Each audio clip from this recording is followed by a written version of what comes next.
जय सच्चिदानंद। सर्वे महात्माओं ने जय सच्चिदानंद। जय सच्चिदानंद। जय सच्चिदानंद दीपकानंद जी। ગુરુ પૂર્ણિમાનો થાક ઉતારીને બધા આવી ગયા.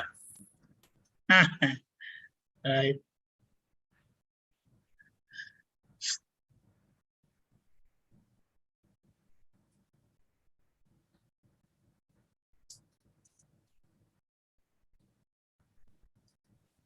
जय सच्चिदानंद। जय सच्चिदानंद त्रिमंत्र बोलाऊं छू, फॉलो करजो विधिबेन। हाँ।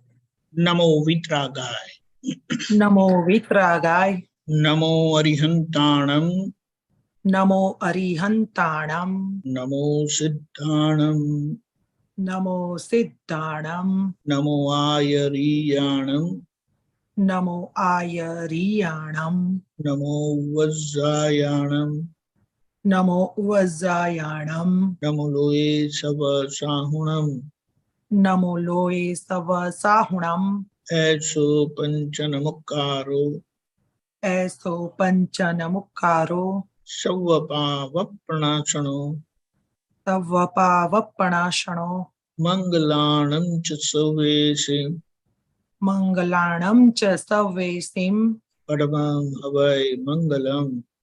परमं हवै मंगलम्। ओम नमो भगवते वासुदेवाय। ओम नमो भगवते वासुदेवाय। ओम नमः शिवाय। ओम नमः शिवाय। जय सच्चिदानंद। जय सच्चिदानंद। जय सच्चिदानंद।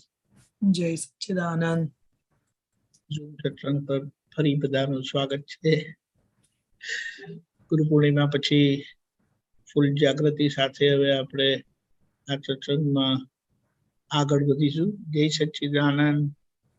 ભરતભાઈ શ્રી ગવડાવશે, વિભૂતિબેન જીલશે. જય સચ્ચિદાનંદ. ગુરુ પૂર્ણિમા એટલે દાદા ભગવાનની ગુરુ પૂર્ણિમા અને આપણી અંદર બેઠેલા શુદ્ધાત્માની ગુરુ પૂર્ણિમા. પરફેક્ટ. જય સચ્ચિદાનંદ. જય સચ્ચિદાનંદ. જય સચ્ચિદાનંદ. દાદાનો સંગાત નિજાનંદી સુરતા. દાદાનો સંગાત નિજાનંદી સુરતા. શણગારે સ્વપન સત્ય એજ પ્રેમી શુદ્ધતા. શણગારે સ્વપન સત્ય એજ પ્રેમી શુદ્ધતા. દાદાનો સંગાત નિજાનંદી સુરતા. દાદાનો સંગાત નિજાનંદી સુરતા. શણગારે સ્વપન સત્ય એજ પ્રેમી શુદ્ધતા. શણગારે સ્વપન સત્ય એજ પ્રેમી શુદ્ધતા.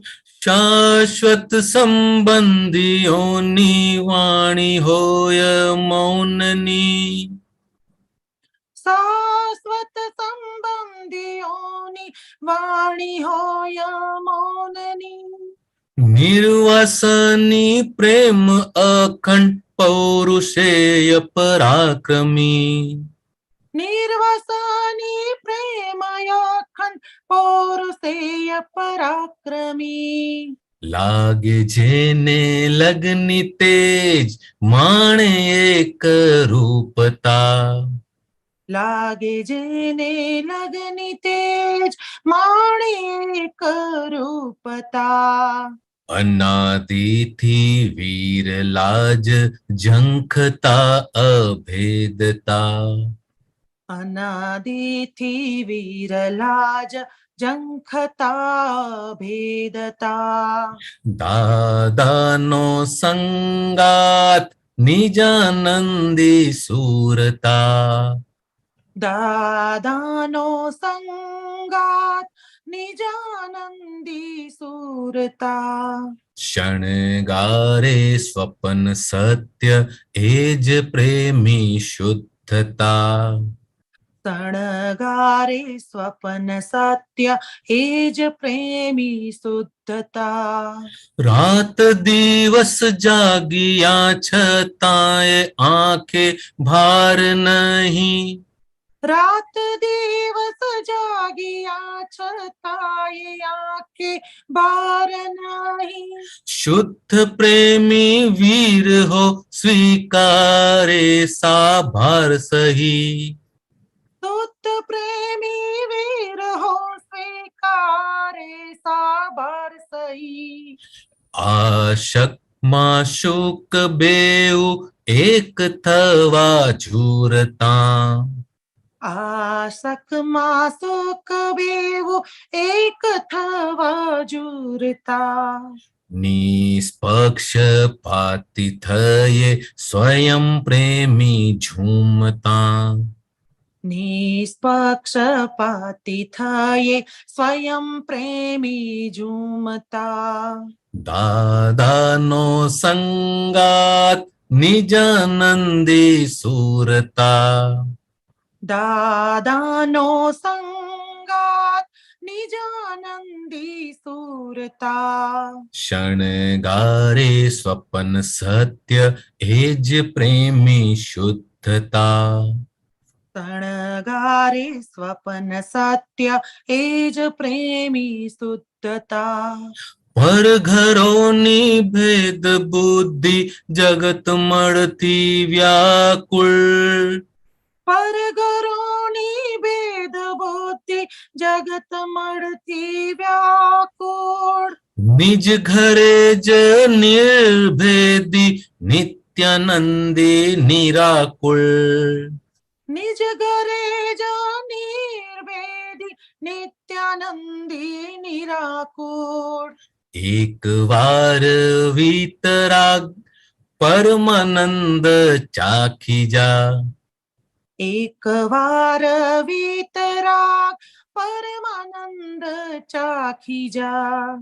નિરંતર અભિવૃદ્ધિ સ્વાનુભૂતિ જાણી જા, નિરંતર અભિવૃદ્ધિ સ્વાનુભૂતિ જાણી જા.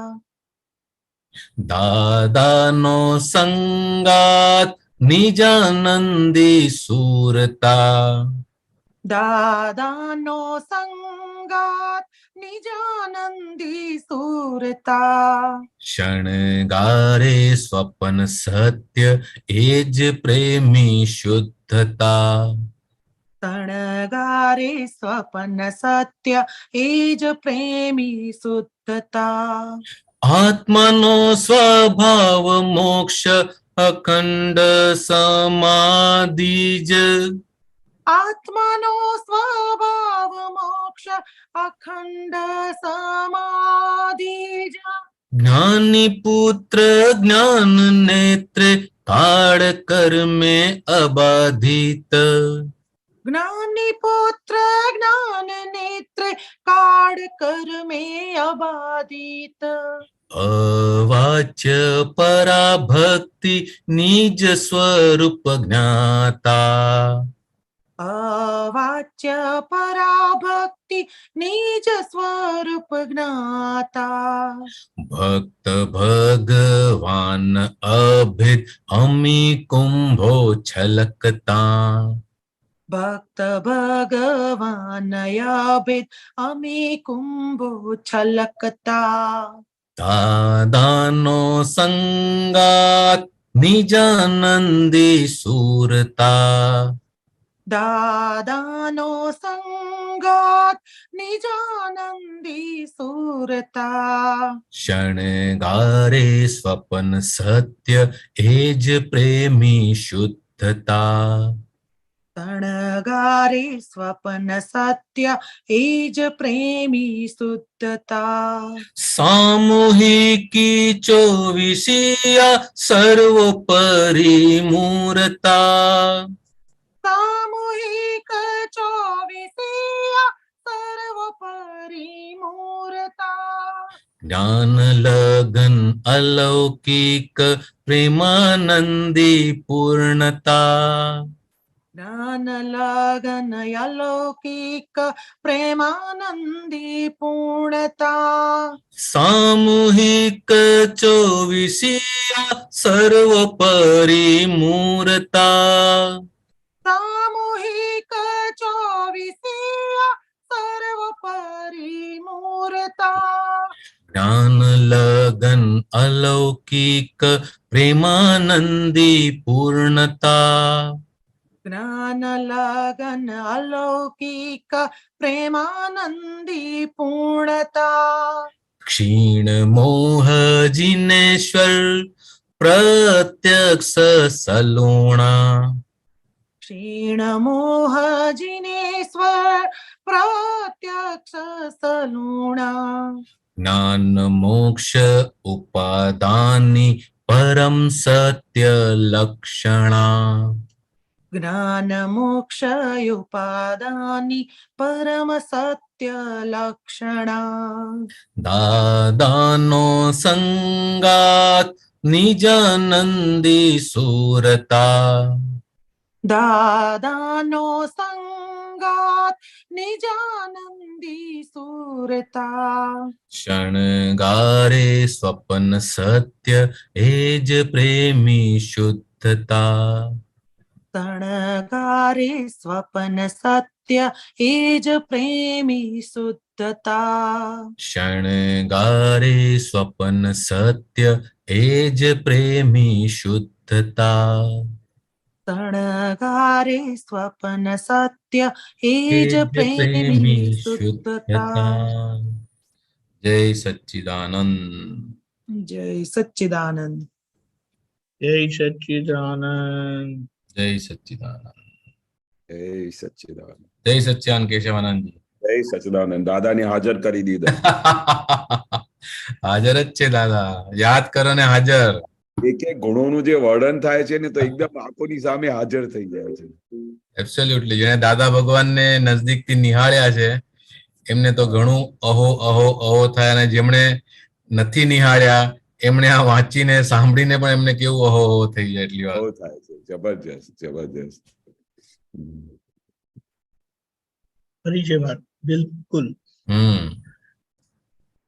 પાછળથી લોકો ગોતશે કે આ જ્ઞાની કેવા હતા ક્યાં હતા કેવી રીતે રહેતા હતા હા બધું ઇતિહાસ શોધખોળ કરવા જશે પછી હવે હા હા જેમ જેમ સમય વીતતો જશે હા તેમ તેમ આવું જ થાય હંમેશા જયારે હાજર હોય ને સત્પુરુષ જ્ઞાની પુરુષ ત્યારે લોકોની જાગૃતિ હોય નહીં પણ ગયા પછી બધાને એમ થાય કે અમે રહી ગયા અને પછી દાદાની જયારે આ વખતે ગુરુ પૂર્ણિમામાં બહુ ગુણગાનના વર્ણન કર્યા ને તો સાહેબ લોકોના આંખોમાંથી આંસુ નહોતા બંધ થતા કે શું દાદા કેવા હતા દાદા એક એક જયારે વર્ણન કરીએ ને તો લાગે કે આ જગત તો આખું એક બાજુ છે અને દાદા એક બાજુ છે કરેક્ટ ગજબનું દાદાનું એક એક ગુણ જયારે વર્ણન થતું હતું ને તો એવું લાગે કે દાદા કેવા છે આપણા અને આ જગતના લોકો લૌકિક ભાષામાં જુદી રીતે જુએ એ તો અનાદિથી લૌકિકમાં જ જાય ને બીજી કોઈ સમજ ન હોય ને એટલે આવું જ થાય ને પછી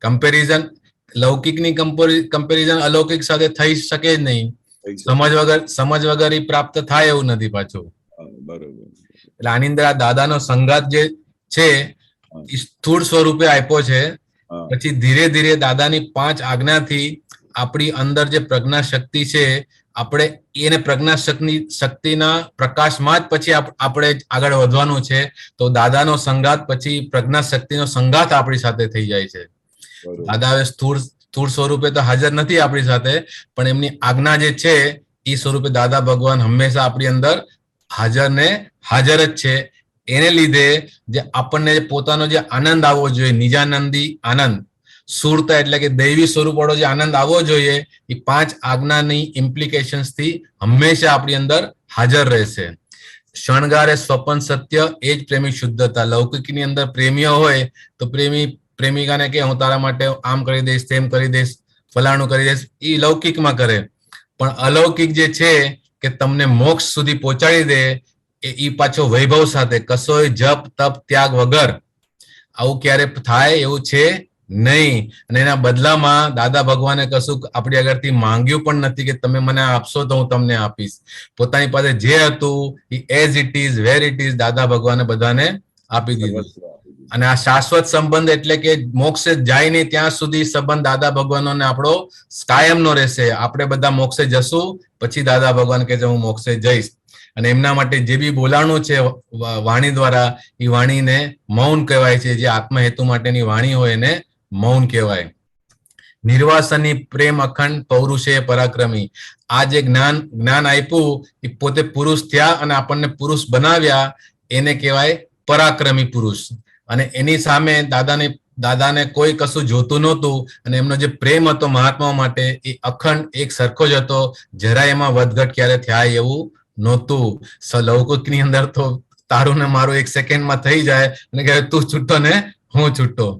જેને આ લગન લાગેલી કે અમારે આવા જ્ઞાની પુરુષ જોઈએ છે એને આ જ્ઞાની પુરુષ મળ્યા અને હવે હું અને દાદા એક જ છે એવું બધાને લાગે છે. હું દાદામાં ને દાદા મારી અંદર જ બેઠેલા છે. એને કહેવાય એક રૂપતા, કોઈ ભેદ રહ્યો નહીં. આવું અનાદિથી ક્યારેક આવું ઝંખ્યું હશે કે અમને આવા કોઈ વિરલ જ્ઞાની પુરુષ મળી જાય તો અમારું પણ કલ્યાણ થઈ જાય. તો એ સ્વરૂપે આપણને દાદા ભગવાન પ્રાપ્ત થઈ ગયા. આના માટે એવું કહેવાય કે નવો કોઈને પ્રેમ થયો ને તો એને રાત્રે નીંદર ન આવે પણ પછી સવારે આંખના પોપચા ભારી થઈ ગયા હોય, નીંદર આવતી હોય, ઝોકા આવતા હોય એવું છે. પણ આ દાદા ભગવાનનું જ્ઞાન એવું છે કે દિવસ રાત જાગો તોય તમને આનંદ અને આનંદ જ રહે. અને સમાધિ કે હું શુદ્ધાત્મા છું એ સમાધિ જાય નહીં.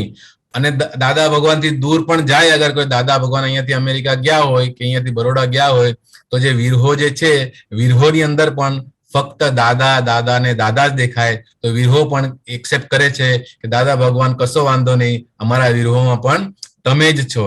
આશક અને માશુક બેઉ એક થવા જોડતા એટલે પ્રેમીઓ એમ કે હવે અમે લગ્ન કરીને સાથે રહીએ એના માટે બધી મથામણ હોય છે. તો દાદા ભગવાને આપણને એના જેવા જ બનાવી દીધા અને એક જ કરી દીધા કે હું તુંનો ભેદ બધો કાઢી નાખ્યો. હવે આપણે આપણી જાત સ્વયં પ્રત્યે નિષ્પક્ષપાતી થવાનું જેવું દાદા ભગવાન નિષ્પક્ષપાતી થયા હતા. જયારે એવું થઈ જશું એટલે આપણે પણ દાદા ભગવાન જેમ રહેતા હતા એવી રીતે જ આપણે રહીશું. એટલે કે આપણે શુદ્ધાત્માના અવલંબન સાથે જ જીવશું. જ્યાં સુધી હું ને તું, મારું ને તારું હતું એ બધું જગત વાળું, જગતની બુદ્ધિ વાળું છે, નફો તોટો દેખાડે. પણ એનાથી આપણે હવે છૂટી ગયા અને પોતાના નિજ ઘરે એટલે કે હું શુદ્ધાત્મા છું એ સ્વરૂપમાં આપણે આવી ગયા. અને હંમેશના માટે જે નિરાકુરતાનો જે સિદ્ધ ભગવંતોએ જે ગુણ ચાખ્યો છે એ દાદા ભગવાને આપણી અંદર ખુલ્લો કરી દીધો છે. એક જ વાર દાદા ભગવાન કહે છે કે તું મારી પાસે આવી જા અને આ મોક્ષનું જ્ઞાન લઈ જા. એ ચાખી જઈશ પછી તારે પછી કશું કરવાનું છે નહીં. જ્ઞાન સ્વયં ક્રિયાકારી છે અને નિરંતર વધતું જશે. આ એક વખત તું ખાલી જાણી જાય અહીંયા આવીને. દરઅસલ આત્માનો જે સ્વભાવ છે એ તો ઉર્ધ્વગામી જ છે, મોક્ષ સ્વરૂપ જ છે, અખંડ સમાધિ સ્વરૂપ જ છે. પણ એના પર અજ્ઞાનના આવરણને લીધે, અહંકારને લીધે દેખાતું નથી. દાદા ભગવાન આપણા માટે જ્ઞાત પિતા કહેવાય. એમણે આપણને જ્ઞાન આપી અને આપણે જ્ઞાનીના પુત્ર બનાવી દીધા.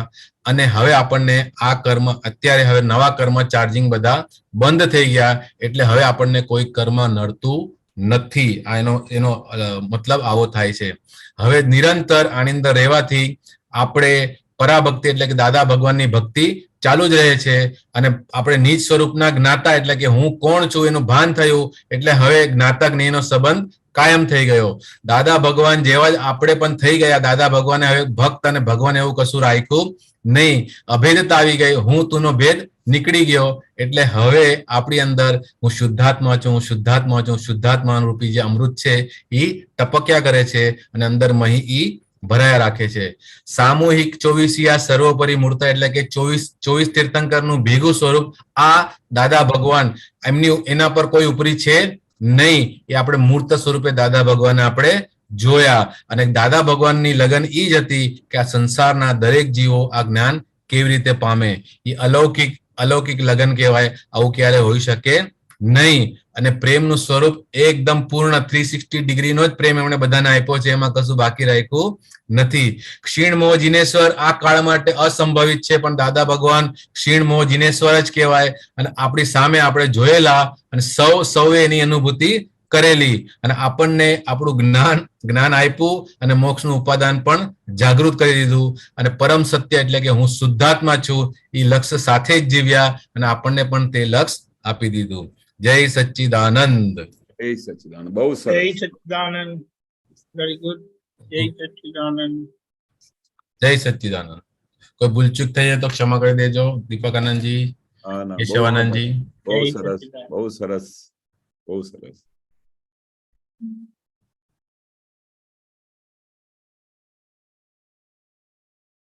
સારું. હવે બોલી ચંદ્રાબેન. जय सच्चिदानंद।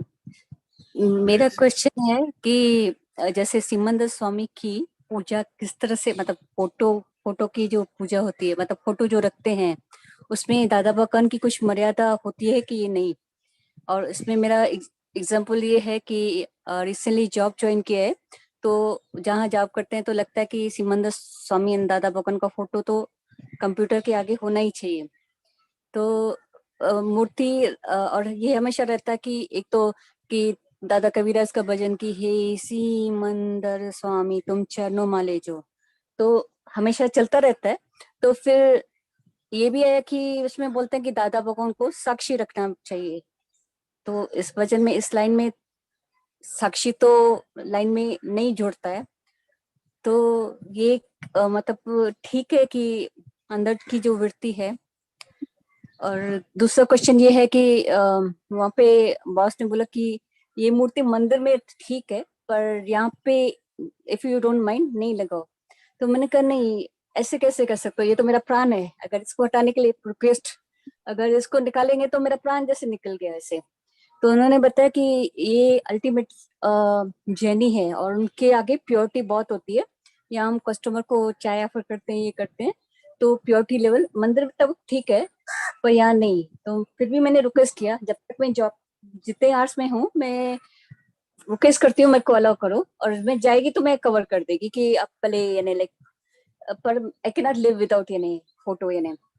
फिर उन्होंने बोला कि अल्टीमेटली वो जैनी है, तो मेरे को थोड़ा टेंशन आ गया कि अरे जैनी मतलब महावीर, मैंने नहीं महाविद्य में तीर्थंकर है। फिर थोड़ा टेंशन आ गया कि अरे जैनी दादा भगवान तो बोला मोक्ष, जैनियों की तो दीक्षा, हम तो हमेशा चाहते हैं मोक्ष में जाना है, मोक्ष में जाना है, लेकिन जैनियों की तो जो दीक्षा याद आई कि बाल मुंडवाने पड़ते हैं, सफेद कपड़ा पहनना पड़ता है, वो टेंशन आ गया, वो दीक्षा का थोड़ा डर लगा कि अरे ऐसे तो हमारे ऐसा प्रकृति तो बनी नहीं, तो हम मोक्ष के किस तरह से संकल्प तो करते हैं, फिर कहीं हमारा जो मोक्ष का जो संकल्प है वो अपनी प्रकृति के कैपेसिटी के हिसाब से वो राइट है या नहीं। और दूसरा वैष्णव बोलते हैं कि मोक्ष नहीं मांगना चाहिए, वैंकुट मांगना चाहिए, वहां भक्ति होती है, सरल होती है। श्रद्धा तीर्थंकर के प्रति है पर थोड़ा डर लगता है, वो जैनियों की दीक्षा का डर लगता है कि अभी भी तो संसार इतना मीठा लगता है और कितने जन्म लगेंगे वो डीवैल्यूएशन करने के लिए, तो थोड़ा इसमें गाइड करे। और जो बहुत से और कोई जैनी नहीं है जो ऑब्जर्वेशन किया, वो सिंधी है, तो आश्चर्य ये है कि अगर जैनी होता तो बोल सकते, पर सिंधियों के हमको ऐसे थोड़ा डर लगा कि हम दीक्षा कैसे, हमारी कैसा मोक्ष प्राप्त होएगा। और दादा भगवान को जो भजन तो इतने तो कबीराज ने सुनाए, तो इतने जनता तो तीर्थंकर की तरफ जाती है, तो थोड़ा लंबा हो गया एक्सप्लेनेशन, पर प्लीज गाइड करिए, थोड़ा टेंशन भी हो गया। ओके, जय सच्चिदानंद। जय सच्चिदानंद। जो उन्होंने एक बात कही वो नॉर्मली सही बात है, जितना भी हो सके सिमंदर स्वामी तीर्थंकर भगवान की मूर्ति है ना तो मंदिर में रखी जाती है। और जैनों में तो खास स्ट्रिक्ट होता है कि भाई ये कोई भी मूर्ति जो सिमंदर स्वामी है दादा भगवान को बेडरूम में भी नहीं लगानी चाहिए और घर के किसी ऑफिस में ऐसा नहीं लगानी चाहिए। उनकी क्या है, बहुत बड़ी विराधना हो सकती है, क्योंकि क्या है उस समय हम कहीं मस्ती करते हैं, कभी बातें करते हैं, कभी क्या करते हैं, और भगवान के सामने जो हाजरा हजूर तीर्थंकर भगवान हाजिर है उसके सामने तो कैसा मोक्ष स्वरूप जो हमको मोक्ष का दान देने वाले, तो उनके सामने हमारा ये विनय होना चाहिए। तो जितना भी हो सके आप देखेंगे किसी भी, भले ये जैन नहीं है पर उनको अच्छी सूझ है मेरे हिसाब से कि भाई जितना हो सके ये मंदिर, हाँ दादा भगवान की मूर्ति है तो आप रख सकते हैं उधर, वो तो घर घर में दादा ने बोला था रखने के लिए, वो ही हमारे भगवान है।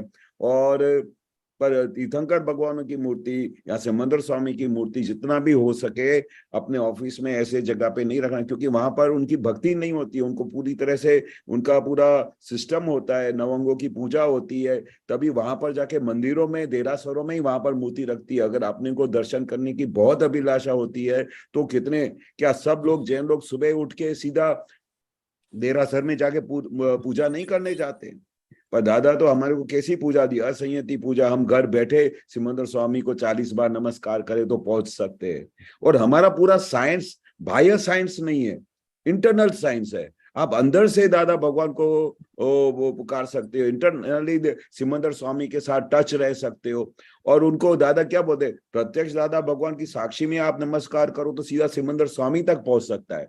तो वो 40 बार क्यों बोला? तो वो 40 बार बोलने से सीधा हमारा नमस्कार सिमंदर स्वामी को पहुंचता है। तो उस समय आप आंख बंद करके सीधा सिमंदर स्वामी तक उनका दर्शन कर सकते हैं।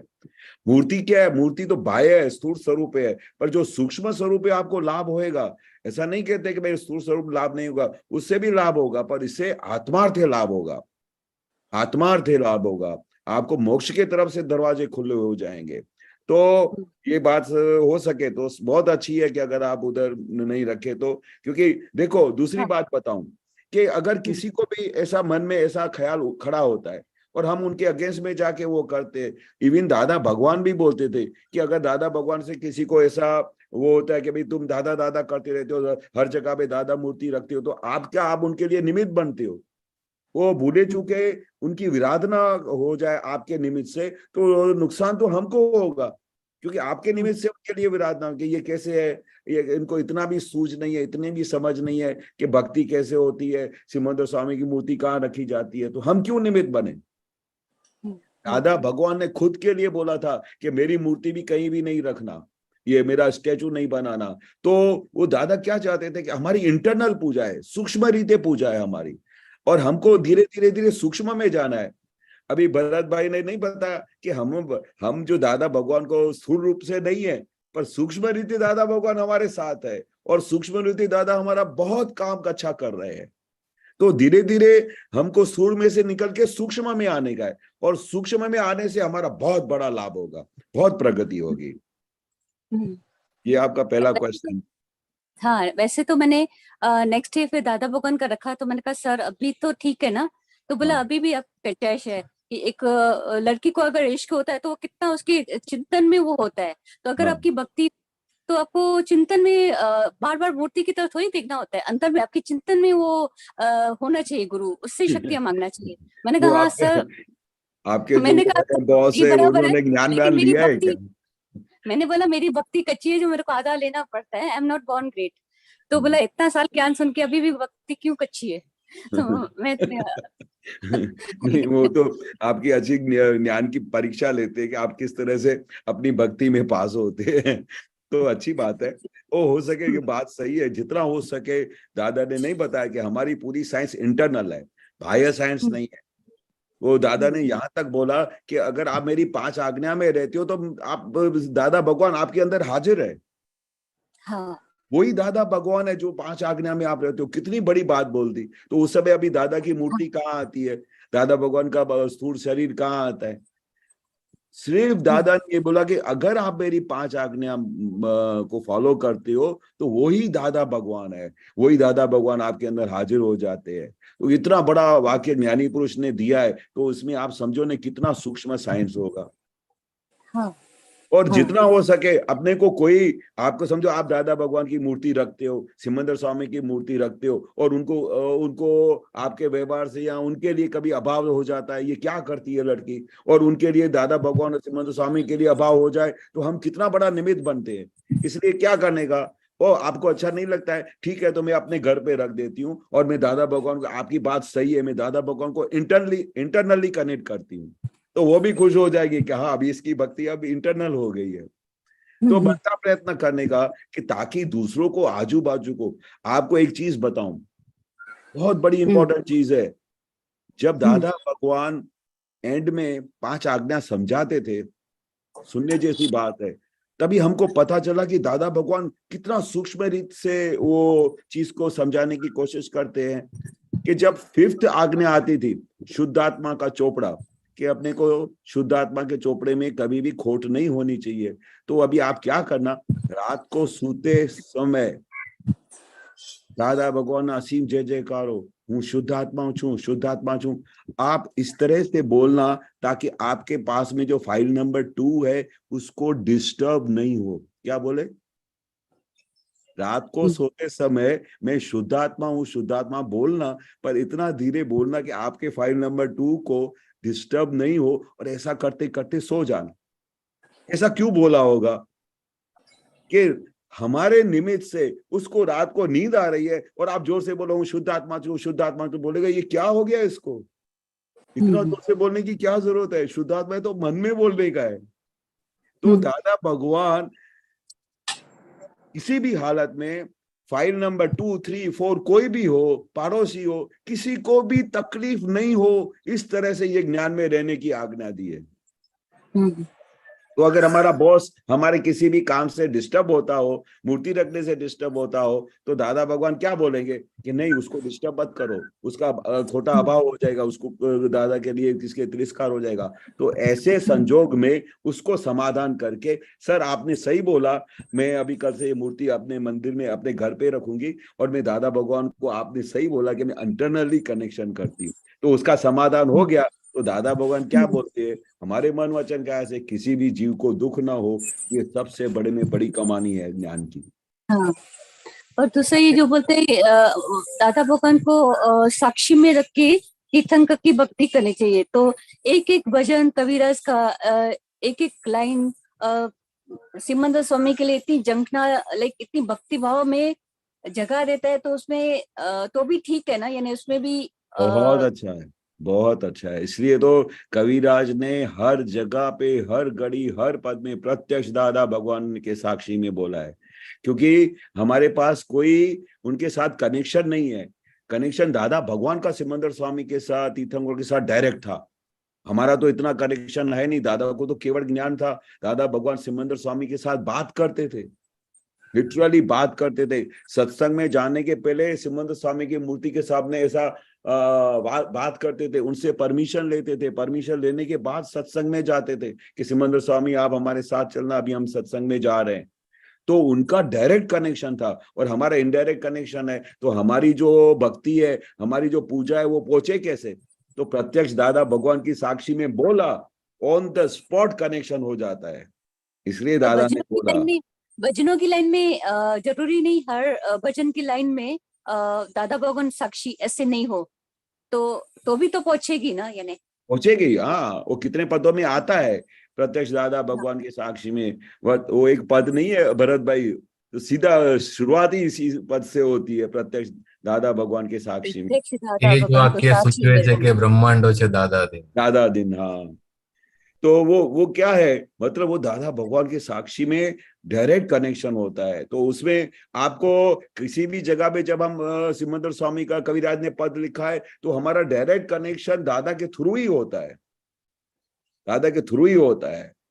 उसके अंदर समाया हुआ है हर एक पद के अंदर, क्योंकि दादा ने एक बार बोल दिया कि भाई हमारे प्रत्यक्ष दादा भगवान की साक्षी में आप नमस्कार करोगे तो सब जगह पे पहुंच जाएगा। तो हमको पूरा कनेक्शन मिल गया, और दादाजी की बात को तो एक बार बोल दिया तो उसको कोई भी चौकड़ी मार नहीं सकता है। और उधर क्या है, जितना हो सके दादाजी के किसी भी वाक्य में बुद्धि नहीं चलाने की। हम तो पहुंच भी नहीं पाएंगे।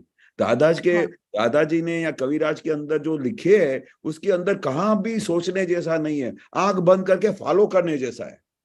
आंख बंद करके फॉलो करो, उसके अंदर खाली वो समर्पण कर दिया और उनके हिसाब से कर दिया, तो हमारी पूरी भक्ति वहां पर पहुंच जाएगी। और हम अपनी बुद्धि से करेंगे तो हमारी भक्ति पहुंचेगी नहीं। हाँ, कभी कभी हमको लगता है हम लक्ष्य कॉपी एंड पेस्ट करते हैं। कॉपी एंड पेस्ट मतलब यानी हमारी जो अंदर की जंखना होती है कि आत्मा को पूर्ण तरह से जाने, पूरी जागृतता है। पर मोक्ष तो हमको सच में दादा भगवान के आने के बाद जंखना जगी है, तीर्थंकर के पास जाना है महावते में।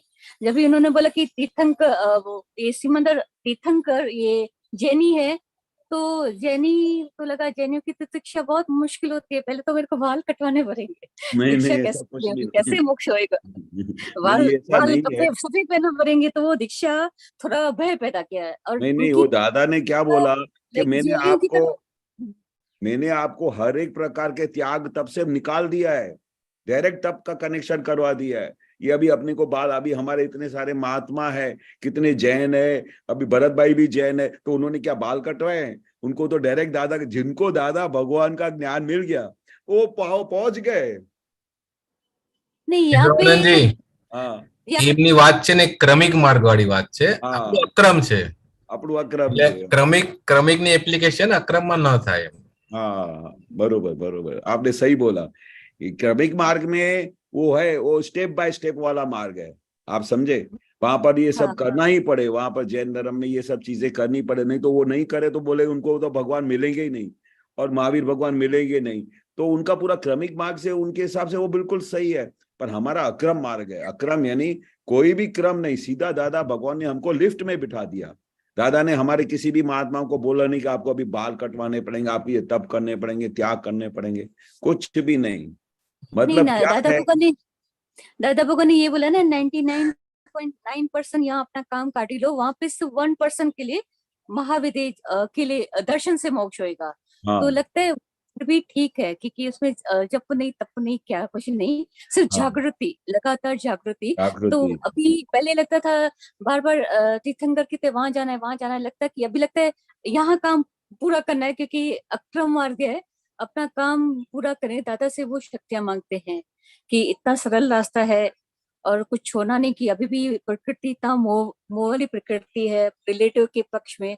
तो यही है, करते रहते हुए भी प्रकृति को अलग जानते हुए अपना काम काढ़ी ले, तो इतना सरल रास्ता है। बहुत सरल रास्ता है, बहुत सरल। दादा ने क्या बोला कि अगर आप 70% भी मेरी आज्ञा का पालन करते हो तो मैं आपको गारंटी देता हूं कि आपको 1-2 अवतार में सीधा मोक्ष मिलेगा।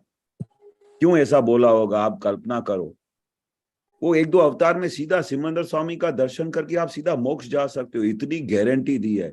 तो मेन तत्व क्या है कि हमको दूसरी किसी भी बात को बिना सोचे, हमको दादाजी ने जो जो एक एक वाक्य बोला है उसको सिंसियरली फॉलो करने का। उन्होंने बोला है कि हमको 70% आज्ञा पालन से ये मिल जाता है, तो हम तो बनता प्रयत्न करने का कि हम कैसे भी करके दादा की आज्ञा 100% आज्ञा में रहे, ऐसा दादा से शक्ति मांगने का। तो काल के असर के हिसाब से जाके किधर भी 70% भी जाके अटक गए, 80% भी अटक गए, तो दादा बोलते हैं मैं आपको गारंटी देता हूँ कि आप 1-2 अवतार में सीधा मोक्ष चले जाओगे, सीधा सिमंदर स्वामी का दर्शन हो जाएगा आपको। तो हमको लक्ष्य वही रखने का है कि कैसे करके हम निरंतर आज्ञा में रहे। दूसरी बातों को सोचने के बजाय इन बातों में बहुत है कि दादा ने क्या बोला है, दादा किस तरह से बोले। कि दादा के एक महात्मा ने पूछा कि दादा आप मेरे को बताओ तो आपको आपकी कृपा हमारे पे कैसे सबसे ज्यादा रह सकती है, आपकी कृपा हमारे पे कैसे ज्यादा में ज्यादा रह सकती है। तो उन्होंने एक ही जवाब दिया, जो 5 आज्ञा में रहता है ना उसके ऊपर मेरी विशेष कृपा रहती है। यानी 5 आज्ञा तो पूरा सार है हमारा मोक्ष जाने के लिए। तो वो उस चीज को पकड़ के रखने का ख्याल आया। Right, very nice, thank you. जय सत्तानंद। जय सच्चिदानंद, जय जय सच्चिदानंद। जय सच्चिदानंद।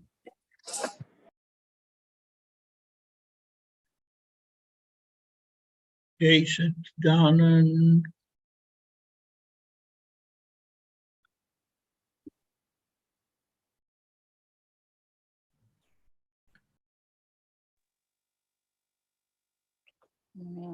બોલો ગીતાબેન। जय सच्चिदानंद दीपकानंद जी। जय जय सच्चिदानंद, केशव सच्चिदानंद। आनंद जी साहेब जय सच्चिदानंद। जय सच्चिदानंद, जय सच्चिदानंद। કેશવ આનંદજી સાહેબ પેલું દાદા ભગવાને કીધું ને ગનેગારી, તો એ ગનેગારી ઉપર જરા થોડું સમજાવો ને। તો હા. દાદા ભગવાન કે છે કે અહીંયા એ ગનેગારી બાકી છે, ગનેગારી કરી છે તેથી આપણે મોક્ષે જવાનું નથી, જઈએ તો કરતા કહેવાઈએ। તો જઈએ તો કરતા કહેવાઈએ, તો એ ગનેગારીનો નિકાલ કરવાનો એ થોડું સમજાવો ને થોડું સાહેબ। આપણી ગણેગારીને લીધે જ આખું બધું અટકાયું છે, આખું મોક્ષ આપણું શા માટે અટકાયું છે કે આપણે પાછળથી એવી ગણેગારી કરેલી છે કે હું ગીતાબેન છું, બહુ મોટામાં મોટી ગણેગારી, આનું ધણી થવું, આના છોકરા માં થવું, આ કેટલી બધી જાત જાતની ગણેગારી, મારા જેવું કોઈ નથી, અહંકાર કરેલી એ ગણેગારી,